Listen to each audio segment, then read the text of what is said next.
എല്ലാവർക്കും നമസ്കാരം. ഇന്ന് നാം ചർച്ച ചെയ്യാൻ പോകുന്നത് 2ാം ക്ലാസ്സിലെ മലയാളം പ്രവർത്തന പുസ്തകത്തിലെ 5ാമത്തെ പാഠമായ രുചിമേളം എന്ന പാഠഭാഗമാണ്. ാണ് ഈ ചാനൽ കാണുന്നതെങ്കിൽ ചാനൽ സബ്സ്ക്രൈബ് ചെയ്യുക, ലൈക്ക് ചെയ്യുക. പ്രവർത്തനം 5.1 പല പല പലഹാരങ്ങൾ. എനിക്ക് കിട്ടിയ പലഹാരം. നിങ്ങൾക്ക് കിട്ടിയ പലഹാരത്തെ കുറിച്ചാണ് ഇവിടെ എഴുതേണ്ടത്. ഏത് പലഹാരമാണ് നിങ്ങൾക്ക് കിട്ടിയത്? ടീച്ചർ ഒരു മാതൃകയ്ക്ക് കൊഴുക്കട്ട എഴുതുകയാണ്. അടുത്ത് എൻ്റെ കൂട്ടുകാർക്ക് കിട്ടിയ പലഹാരങ്ങൾ ഏതൊക്കെയാണെന്നാണ് ഇവിടെ എഴുതേണ്ടത്. അതായത് നിങ്ങളുടെ കൂട്ടുകാർക്ക് കിട്ടിയ പലഹാരങ്ങൾ. സഗതിയയ്ക്ക് കിട്ടിയത് ഉണ്ണിയപ്പം, നീതുവിന് കിട്ടിയത് ഇലയട, ശ്രീകരിക്ക് കിട്ടിയത് നെയ്യപ്പം, ആതിരയ്ക്ക് കിട്ടിയത് അച്ചപ്പം. അടുത്ത് വരുന്നത് എൻ്റെ പലഹാരത്തെക്കുറിച്ച് എനിക്കറിയാവുന്നത്. അതായത് നിങ്ങളുടെ പലഹാരത്തെക്കുറിച്ച് നിങ്ങൾക്കറിയാവുന്ന കാര്യങ്ങളാണ് ഇവിടെ എഴുതേണ്ടത്. എനിക്ക് ഏറ്റവും ഇഷ്ടം കൊഴുക്കട്ടയാണ്. അരിപ്പൊടിയിൽ ഉപ്പും ചൂടുവെള്ളവും ചേർത്താണ് അമ്മ കുഴയ്ക്കുന്നത്. അത് കുറച്ചു വീതം എടുത്ത് കയ്യിൽ വെച്ച് പരത്തും. ശർക്കരയും തേങ്ങയും ചേർത്ത് കുഴച്ചത് നടുക്ക് വെച്ച് ഉരുട്ടിയെടുക്കും. ഇത് ആവിയിൽ പുഴുങ്ങിയെടുക്കും. കൊഴുക്കട്ടയുടെ ചൂട് മാറുമ്പോൾ ഞാൻ പോയി കഴിക്കും. പ്രവർത്തനം 5.2 പറഞ്ഞതെന്താവാം. അച്ഛനും അമ്മയും കുഞ്ഞുമോളെയും കൊണ്ട് ആശുപത്രിയിൽ പോയി. ഡോക്ടറെ കാണിച്ചു. ഡോക്ടറും കുഞ്ഞുമോളും തമ്മിൽ പറഞ്ഞത് എന്തൊക്കെയാവാം? ഡോക്ടർ ചോദിക്കുകയാണ്, ഇന്ന് രാവിലെ ആഹാരം കഴിച്ചില്ലേ മോളെ? കുഞ്ഞുമോൾ പറയുകയാണ്, ഇല്ല ഡോക്ടർ മാമ. ഇനി അവർ എന്തൊക്കെ പറഞ്ഞിട്ടുണ്ടാവും എന്നുള്ള സംഭാഷണം നാം പൂർത്തിയാക്കണം. അപ്പോൾ ഡോക്ടർ എന്തായിരിക്കും പറഞ്ഞിരിക്കുക? നോക്കാം. എന്താ ആഹാരം കഴിക്കാതിരുന്നത്? കുഞ്ഞുമോൾ, എനിക്ക് വിശപ്പില്ല ഡോക്ടർ മാമ. അടുത്ത പ്രവർത്തനം 5.3 ക്രമത്തിൽ എഴുതാം. കുഞ്ഞുമോളുടെ കഥ വായിച്ചല്ലോ. താഴെ കൊടുത്ത വാക്യങ്ങൾ വായിച്ച് അവ ക്രമത്തിൽ എഴുതാം. അവൾക്കു ക്ഷീണം കൂടിക്കൂടി വന്നു. ഡോക്ടർ മരുന്ന് കൊടുത്തു. കുഞ്ഞുമോൾക്ക് ആഹാരം വേണ്ട. ക്ഷീണം മാറി അവൾ ഉഷാറായി. കുഞ്ഞുമോൾ നന്നായി ആഹാരം കഴിച്ചു. അവളെ ഡോക്ടറെ കാണിച്ചു. കുഞ്ഞുമോളുടെ കഥ ഇനി നമുക്ക് ക്രമത്തിൽ എഴുതിയാലോ? എഴുതാം. കുഞ്ഞുമോൾക്ക് ആഹാരം വേണ്ട. അവൾക്ക് ക്ഷീണം കൂടിക്കൂടി വന്നു. അവളെ ഡോക്ടറെ കാണിച്ചു. ഡോക്ടർ മരുന്ന് കൊടുത്തു. കുഞ്ഞുമോൾ നന്നായി ആഹാരം കഴിച്ചു. ക്ഷീണം മാറി അവൾ ഉഷാറായി. പ്രവർത്തനം 5.4 കണ്ടെത്തി എഴുതാം. അടിവരയിട്ട പദത്തിന് പകരം പാഠത്തിൽ ഉപയോഗിച്ച പദം കണ്ടെത്തി വാക്യം എഴുതാം. ഒന്നാമത്തെ വാക്യം നോക്കൂ. എല്ലാത്തിനും നല്ല രുചി. അപ്പോൾ രുചിക്ക് പകരം വാക്ക് സ്വാദ്. അപ്പൊ നമുക്ക് എങ്ങനെ വാക്യം എഴുതാം? എല്ലാത്തിനും നല്ല സ്വാദ്. രണ്ടാമത്തെ വാക്യം നോക്കൂ. ദിവസം കഴിയും തോറും മോൾക്ക് തളർച്ച കൂടിക്കൂടി വരുന്നു.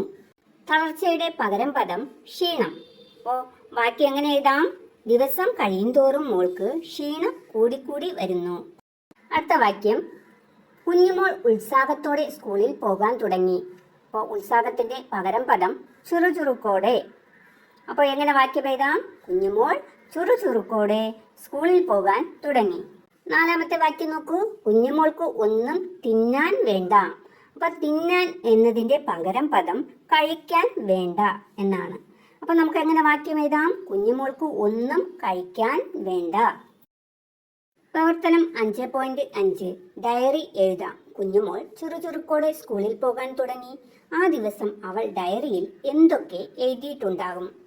നമുക്ക് എഴുതിയാലോ? ഡയറി എഴുതുമ്പോൾ തീയതിയും ഏത് ദിവസമാണെന്ന് ഉള്ളത് എഴുതേണ്ടതാണ്. ഞാൻ 4 ദിവസത്തിന് ശേഷം ഇന്നാണ് സ്കൂളിൽ പോയത്. എനിക്ക് സുഖമില്ലായിരുന്നു. എപ്പോഴും ക്ഷീണം തോന്നിയതുകൊണ്ട് കിടക്കും. ഭക്ഷണം കഴിക്കാനും ഇഷ്ടമില്ലായിരുന്നു. ക്ഷീണം കൂടിയപ്പോൾ അച്ഛനും അമ്മയും എന്നെ ആശുപത്രിയിൽ കൊണ്ടുപോയി. ഡോക്ടർ മാമൻ എന്നോട് ഒരുപാട് കാര്യങ്ങൾ ചോദിച്ചു. നല്ല ഭക്ഷണം കഴിച്ചാൽ ക്ഷീണം മാറുമെന്ന് മാമൻ പറഞ്ഞു. കുറച്ച് മരുന്നുകളും നൽകി. നന്നായി ഭക്ഷണവും കൃത്യമായി മരുന്നും കഴിച്ചപ്പോൾ എൻ്റെ ക്ഷീണമെല്ലാം മാറി. പ്രവർത്തനം 5.6 പോസ്റ്റർ തയ്യാറാക്കാം. ആഹാരശീലങ്ങളുമായി ബന്ധപ്പെട്ട് കുഞ്ഞുമോൾ തയ്യാറാക്കിയ പോസ്റ്റർ നോക്കൂ. തുറന്നു വെച്ച ആഹാര സാധനങ്ങൾ കഴിക്കരുതേ എന്നാണ് കുഞ്ഞുമോൾ പോസ്റ്ററിൽ എഴുതിയ വാചകം. നമുക്കൊരു പോസ്റ്റർ തയ്യാറാക്കാം.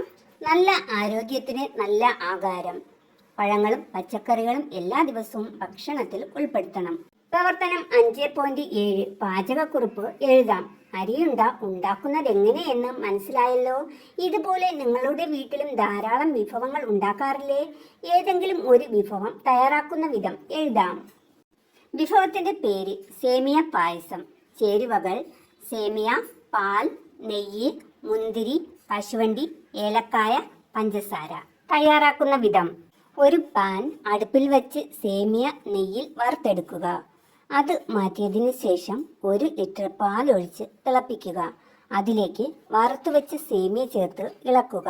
അതിലേക്ക് ആവശ്യത്തിന് പഞ്ചസാരയും ഏലക്കായും ചേർക്കുക. പാകമായതിനു ശേഷം ഒരു ചീനച്ചട്ടിയിൽ 2 ടീസ്പൂൺ നെയ്യും അതിലേക്ക് കുറച്ച് കശുവണ്ടിയും മുന്തിരിയും ചേർത്ത് ഇളക്കി അത് പാകമായ ശേഷം പായസത്തിലേക്ക് ഒഴിക്കുക. പായസം തയ്യാറായി. പ്രവർത്തനം 5.8 കണ്ടെത്താം എഴുതാം.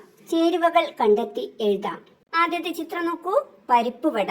പരിപ്പുവടയിൽ എന്തൊക്കെ ചേരുവകൾ ചേർത്താണ് പരിപ്പുവട ഉണ്ടാക്കുന്നതെന്ന് അവിടെ നൽകിയിട്ടുണ്ട്. അപ്പോൾ എന്തൊക്കെ ചേരുവകൾ ചേരുമെന്ന് നമുക്കൊന്ന് വായിച്ചു നോക്കിയാലോ.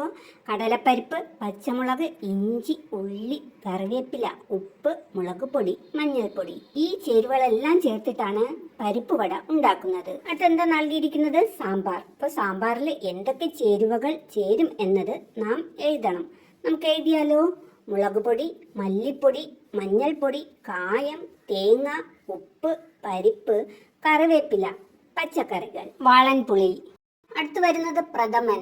പ്രഥമനിൽ ചേരുന്നത് അട, ശർക്കര, തേങ്ങാപ്പാല്, അണ്ടിപ്പരിപ്പ്, മുന്തിരി, ഏലക്കായ, നെയ്യ്, ചവ്വരി. പ്രവർത്തനം 5.9 വരയ്ക്കാം, നിറം നൽകാം. നിങ്ങൾക്ക് ഇഷ്ടപ്പെട്ട ആഹാര സാധനങ്ങളുടെ ചിത്രം വരച്ച് നിറം നൽകാം. പേരും എഴുതുക. ഇവിടെ നിങ്ങൾ ചെയ്യേണ്ടത് നിങ്ങൾക്ക് ഇഷ്ടപ്പെട്ട ആഹാര സാധനങ്ങളുടെ ചിത്രം വരയ്ക്കുക, എന്നിട്ട് നിറം നൽകണം. പിന്നെ നിങ്ങൾ വരച്ച ആഹാര സാധനത്തിന്റെ പേരും എഴുതണം. പ്രവർത്തനം 5.10 മാതൃക പോലെ എഴുതാം. അമ്മ, അച്ഛൻ, അമ്മയും അച്ഛനും. ഇതുപോലെ ദോശ, ഇഡ്ഡലി. അപ്പോൾ എങ്ങനെ എഴുതാം? ദോശയും ഇഡ്ഡലിയും. ഇതുപോലെ വാക്കി നിങ്ങൾ കണ്ടെത്തി എഴുതണം. എഴുതിയാലോ. കപ്പ, മീൻകറി. കപ്പയും മീൻകറിയും. അപ്പം, മുട്ട. അപ്പവും മുട്ടയും. പുട്ട്, കടല. പുട്ടും കടലയും. ചോറ്, കറി. ചോറും കറിയും.